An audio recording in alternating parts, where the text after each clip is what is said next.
Hello everyone, welcome to study of education. Friends, आज का जो टॉपिक है हमारे एनटीए यूजीसी नेट के जो एस्पिरेंट हैं उनके लिए बहुत ही इंपॉर्टेंट है। बहुत सारे ऐसे क्वेश्चंस आते हैं एग्जामिनेशन में, अलग अलग ईयर्स में देखे गए हैं, जहां पर आपको जो गवर्नमेंट ऑर्गेनाइजेशन है उनके बीच में उनकी फंक्शनिंग के बारे में डिफरेंस पता होना चाहिए। और वही रिलेटेड टॉपिक है हमारा आज का, सीबीएसई और एनसीईआरटी में क्या डिफरेंस है। दोस्तों, डायरेक्ट शुरू करते हैं हम अपने टॉपिक को। देखिए, और बहुत सिंपल एग्जाम्पल से शुरुआत करते हैं। हर एक इंसान किसी न किसी स्टेट से बिलोंग करता है इंडिया में, ठीक है। जैसे कि मैं एमपी से हूँ, हो सकता है आप यूपी से हो, बिहार से हो, और इस बात को हम बहुत अच्छे से जानते हैं कि हर एक स्टेट का एक एजुकेशन बोर्ड होता है, ठीक है। जैसे कि एमपी में एमपी एजुकेशन बोर्ड है, यूपी में यूपी एजुकेशन बोर्ड है, बिहार में बिहार एजुकेशन बोर्ड है, राजस्थान में राजस्थान एजुकेशन बोर्ड है। और हर एक स्टेट की टेक्स्ट बुक्स भी अलग अलग होती है, ये भी आप अच्छी तरीके से जानते हैं, ठीक है। तो जैसे कि इंडिया में अलग अलग स्टेट्स होती है, उन हर एक स्टेट का एक एजुकेशन बोर्ड है। ऐसे ही इंडिया में सेंट्रल गवर्नमेंट भी है, और सेंट्रल गवर्नमेंट ने भी अपना एक एजुकेशन बोर्ड बनाया हुआ है जिसका नाम है सीबीएसई, मतलब कि central board of secondary education, ठीक है। सीबीएसई का फुल फॉर्म है central board of secondary education, मतलब कि ये ऐसा बोर्ड ऑफ एजुकेशन है जिसको कौन गवर्न करता है? सेंट्रल गवर्नमेंट गवर्न करती है, ठीक है। अब दूसरी बात आती है एनसीईआरटी क्या है। फिर से मैं आपको स्टेट पर लेकर के चलती हूँ। देखिए, एमपी स्टेट की बुक्स, एमपी एजुकेशन बोर्ड की बुक अलग है, यूपी एजुकेशन बोर्ड की बुक्स अलग है, मतलब कि हर एक स्टेट के बोर्ड की बुक्स अलग अलग हैं। वहाँ का जो गवर्नमेंट का जो पब्लिकेशन हाउस है अपनी स्टेट के बोर्ड के लिए बुक्स पब्लिश करता है। ऐसे ही central board of secondary education के लिए बुक्स कौन पब्लिश करता है या प्रिपेयर करता है? तो दोस्तों, एनसीईआरटी जो है वो एक पब्लिकेशन हाउस की तरह है, जो कि किसके लिए बुक्स प्रिपेयर करता है? Central board of secondary education के लिए बुक्स प्रिपेयर करता है। अब दोस्तों, सोचने वाली बात ये है, अच्छा चलिए उससे पहले मैं आपको बता दूं, ये आपको डिफरेंस क्लियर हो गया होगा। सीबीएसई क्या है? एक बोर्ड ऑफ एजुकेशन है। जो कौन गवर्न करता है इसको? किसी स्टेट के गवर्न में नहीं है ये। कौन गवर्न करता है इसको? सेंट्रल गवर्नमेंट करती है। और इसमें जो बुक्स यूज होती है उनको कौन पब्लिश करता है? एनसीईआरटी। तो एनसीईआरटी क्या है? एक पब्लिकेशन हाउस की तरह है, सेंट्रल गवर्नमेंट का पब्लिकेशन हाउस है जो स्कूल एजुकेशन के लिए बुक्स पब्लिश करता है। इतना क्लियर है? चलिए, अब सोचने वाली बात यह है, जब इंडिया में हर एक स्टेट का एक बोर्ड ऑफ एजुकेशन है, state wise board of education है, तब सीबीएसई की क्या ज़रूरत पड़ी, क्यों ज़रूरत पड़ी इसकी? तो दोस्तों, यही इसका एम और उद्देश्य के अंतर्गत आता है कि सीबीएसई को बनाने की ज़रूरत क्यों पड़ी। अब आप अपने पास कॉपी पेन ज़रूर रखिए, क्योंकि मैं बिल्कुल डिटेल में अब इन दोनों के बारे में बात करने वाली हूँ, क्या इनके फंक्शन है और किस तरीके के ऑब्जेक्टिव लेकर के इनको बनाया गया, कब बनाया गया, इन सभी टॉपिक पर हम लोग बात करेंगे अब। तो चलिए शुरुआत करते हैं। अब थ्योरेटिकल वाइज देखिए, सीबीएसई का फुल फॉर्म आप यहाँ देख रहे हैं, central board of secondary education. कब ये बना है? 1962 में ये स्थापित हुआ है। और हालांकि इसका जो हिस्ट्री है बहुत डीप है। यूपी बोर्ड से इसका ओरिजिन हुआ है, आपको मैं बताना चाहूँ तो। और फाइनली ये कब बना है? 1962 में ये बना है। और ये किसके अंतर्गत है? यूनियन गवर्नमेंट, मतलब कि सेंट्रल गवर्नमेंट ऑफ इंडिया के अंतर्गत आता है ये। इसके अंतर्गत गवर्नमेंट स्कूल तो है ही, साथ ही सीबीएसई जो है प्राइवेट स्कूल्स को भी जो है एफिलेट करता है, अपने से जोड़ता है। कोई भी अगर चाहता है कि सीबीएसई पैटर्न की बुक, सीबीएसई का वो एफिलेशन चाहता है, तो अपने स्कूल के लिए वो ले सकता है। बात आती है वही कि सीबीएसई बनाने की ज़रूरत क्यों पड़ी।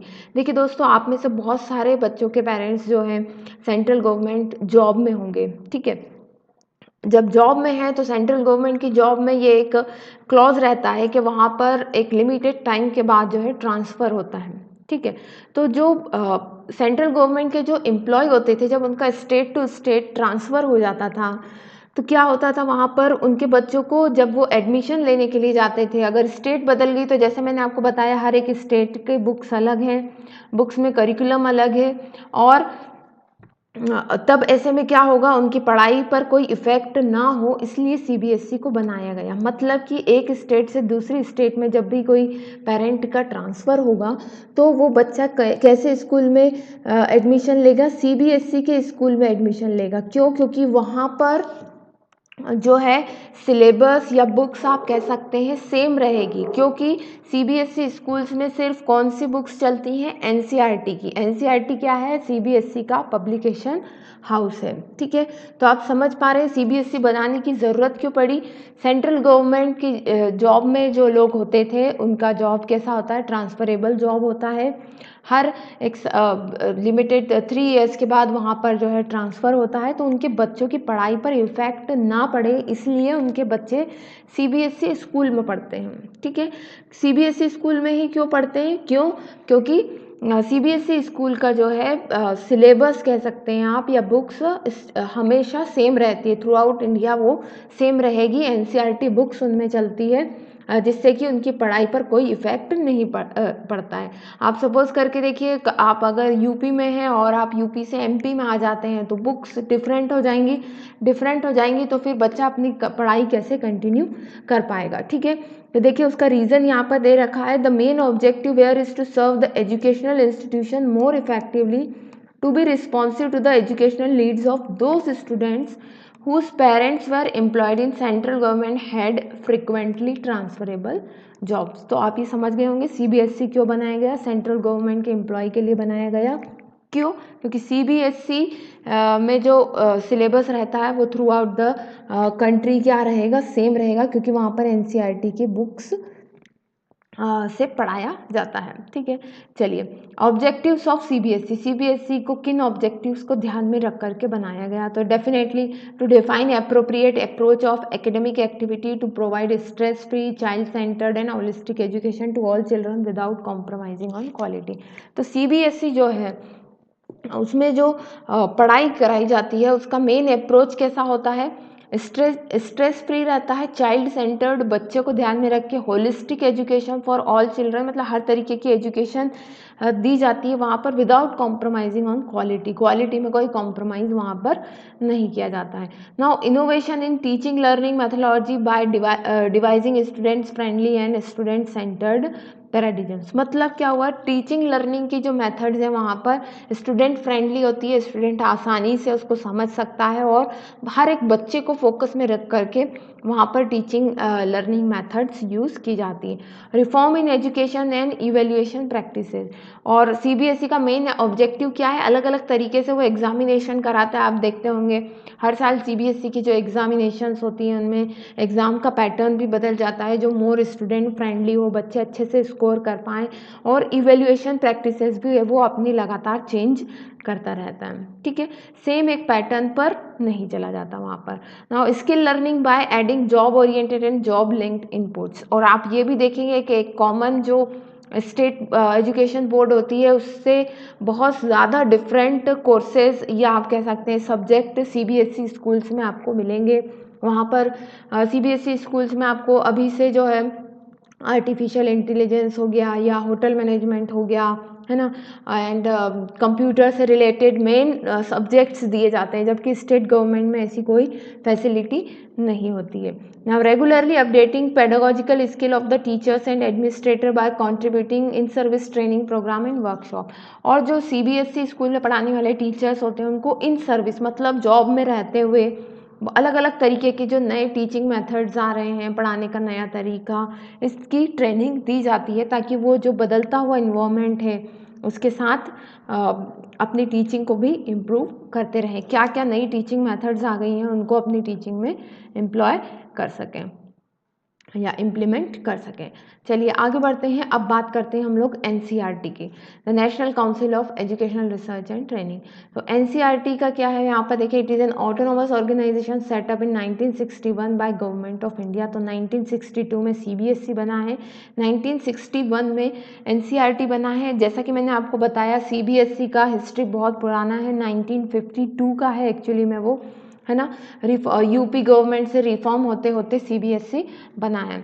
नाउ इसका क्या फंक्शन है? To assist and advise the central and state government on policies and programme for quality improvement in school education. तो एनसीईआरटी का मेन काम क्या है? असिस्ट करना, एडवाइस करना सेंट्रल गवर्नमेंट को भी और स्टेट गवर्नमेंट को भी, किन चीज़ों के लिए? स्कूल एजुकेशन को किस तरीके से इम्प्रूव करना है, उसके लिए एनसीईआरटी सेंट्रल और स्टेट गवर्नमेंट दोनों को जो है एडवाइस और असिस्ट करती है। ठीक है, चलिए आगे बढ़ते हैं। मेन बात करते हैं मेजर कॉन्स्टिट्यूएंट ऑफ। अब देखिए इतना बड़ा काम है एनसीईआरटी का कि स्टेट को भी आपको एडवाइस देना है। अब इंडिया में इतने स्टेट्स हैं और सेंट्रल गवर्नमेंट को भी एडवाइस देना है, तो ये एक संस्था अकेली नहीं है, इसकी कुछ कॉन्स्टिट्यूएंट यूनिट्स हैं। तो एनसीईआरटी अकेले काम नहीं करती है, ये 8 संस्थान इसके अंतर्गत आते हैं और ये सारे काम करते हैं। देखिए नाम आपको इनके पता होने चाहिए अगर आप एनटीए यूजीसी नेट का एग्ज़ाम देने वाले हैं। तो ये 8 इंस्टीट्यूट है जो कि एनसीईआरटी के अंतर्गत आते हैं। नाम आप इनका देख सकते हैं यहाँ पर वीडियो को पॉज करके।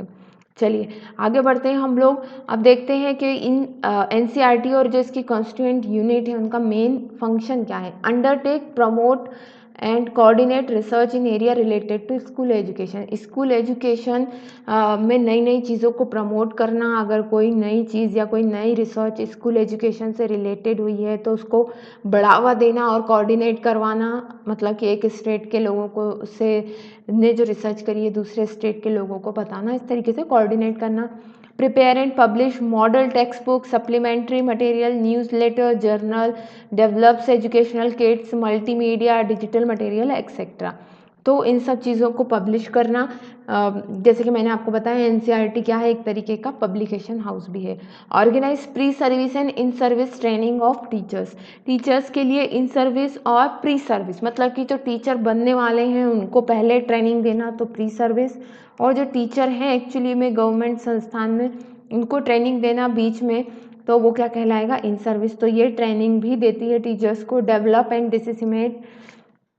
Disseminate innovative educational technique and practices. तो क्या क्या नई इनोवेटिव एजुकेशनल टेक्निक्स आई हैं वो डेवलप करना और नए नए लोगों तक पहुंचाना, ये भी इसका काम है ना। नेक्स्ट है collaborate and network with state educational department, universities, NGOs and other educational institutions. तो शिक्षा में क्या क्या नई चीज़ें हुई है उसको बढ़ावा देने के लिए ये स्टेट गवर्नमेंट के एजुकेशनल डिपार्टमेंट के साथ जुड़ा होता है, यूनिवर्सिटीज़ से जुड़ा होता है और अदर एजुकेशनल इंस्टीट्यूट से भी जोड़ने का काम है किसका? एनसीईआरटी का। मतलब कि इंडिया में जितने भी एजुकेशन सेटअप है उन सबको जोड़ के रखने का काम किसका है? एनसीईआरटी का।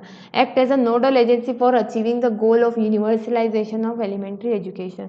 तो आपको पता है यूईई जो है, यूनिवर्सलाइजेशन ऑफ एलिमेंट्री एजुकेशन, इसका जो मेन काम है वो कौन देखता है? एनसीईआरटी ही देखता है। Now in addition to research, development, training, extension, publication, dissemination activity, NCERT is in implementation agency of bilateral cultural exchange program with other country in the field of school education। तो ये सब काम research करना, development and training, publication, इन सब के अलावा NCERT का और क्या काम है? अदर जो कंट्रीज़ हैं उनमें क्या एजुकेशन का कल्चर है उसको एक्सचेंज करना। हम क्या चीज़ें करते हैं अपने एजुकेशन सिस्टम में वो दूसरों को बताना, और दूसरी कंट्रीज़ अपने एजुकेशन सिस्टम में क्या कर रही हैं वो अपने यहाँ लेकर के आना। ऐसे एक्सचेंज, कल्चरल एक्सचेंज प्रोग्राम भी एनसीईआरटी चलाती है। उसमें होता क्या है, कुछ स्टूडेंट जो हमारे यहाँ के होते हैं वो 3 से 4 महीने बाहर विदेशों में अलग अलग कंट्री में पढ़ने जाते हैं, वहाँ के स्टूडेंट हमारे स्कूलों में आकर पढ़ते हैं। तो ये क्या है? बायलैटरल कल्चरल एक्सचेंज प्रोग्राम है। Now the NCERT also interact and work in collaboration with international organisation, visiting foreign delegation, offer various training facilities to educational person from developing countries. तो साथ ही हमारे टीचर्स भी अलग अलग जगह जाते हैं नई चीज़ें सीखने के लिए। स्टूडेंट तो जाते ही हैं, टीचर्स भी जाते हैं। और एनसीईआरटी एक फैसिलिटी और देता है, जो हमारी तरह जो दूसरी डेवलपिंग कंट्री हैं जो हमसे कम डेवलप्ड हैं उनको भी ये एक मौका देता है कि वो यहाँ पर आएँ और हमारे स्कूल सिस्टम देखें और अपने जो एजुकेशनल सिस्टम है उसको इम्प्रूव कर सकें। तो बेसिकली ये डिफरेंस हो गया सीबीएसई और एनसीईआरटी, और इन दोनों के जो मेन ऑब्जेक्टिव थे वो आज हम लोगों ने डिस्कस करे। होप वीडियो आप लोगों के लिए हेल्पफुल रहा होगा, पसंद आया होगा आपको। अगर पसंद आए तो प्लीज़ लाइक कमेंट शेयर ज़रूर कीजिएगा। फिर जल्दी मिलते हैं नेक्स्ट वीडियो में, तब तक के लिए best of luck and bye.